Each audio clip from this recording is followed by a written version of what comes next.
काय सुरक्षा दल अखेरीस खोऱ्यातील दहशतवादाचा कणा मोडत आहेत। अलीकडच्या इतिहासातील सर्वात मोठ्या समन्वित कारवायांपैकी एक जम्मू काश्मीर पोलिसांनी 10 जिल्ह्यांमध्ये मोठ्या प्रमाणात छापे टाकले आहेत, ज्यात 70हून अधिक लोकांना ताब्यात घेतलेले आहे।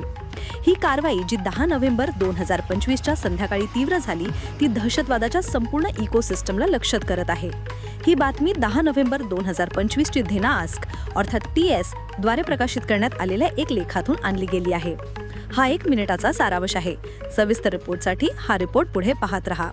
ऑपरेशन डिस्मॅन्टल नावाचे हे मोठे ऑपरेशन जम्मू काश्मीर पोलिसांनी लष्कराच्या राष्ट्रीय रायफल्स आणि CRPFच्या पाठिंब्याने सुरू केले आहे। हे छापे केवळ एका-दोन ठिकाणीच नव्हते, तर काश्मीर खोऱ्यातील श्रीनगर, पुलवामा, शोपियान, कुलग्राम, बारामुल्ला, अनंतनाग आणि गंदरबल तसेच जम्मू विभागातील रामबन, डोडा आणि कठुआ सह किमान 10 जिल्ह्यांमध्ये पसरलेले समन्वित कोऑर्डिनेट सर्च अर्थात CAS ऑपरेशन्स होते।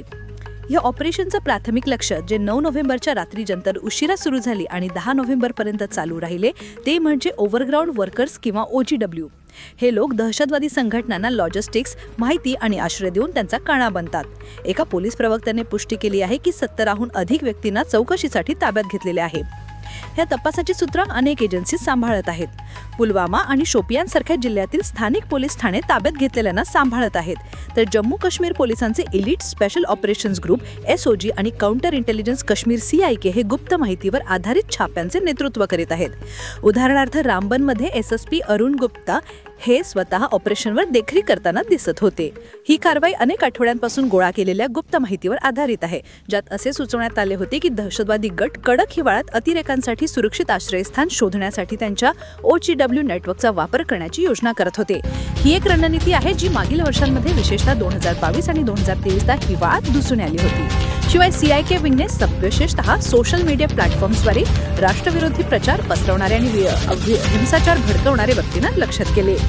याचा परिणाम लक्षणीय आहे।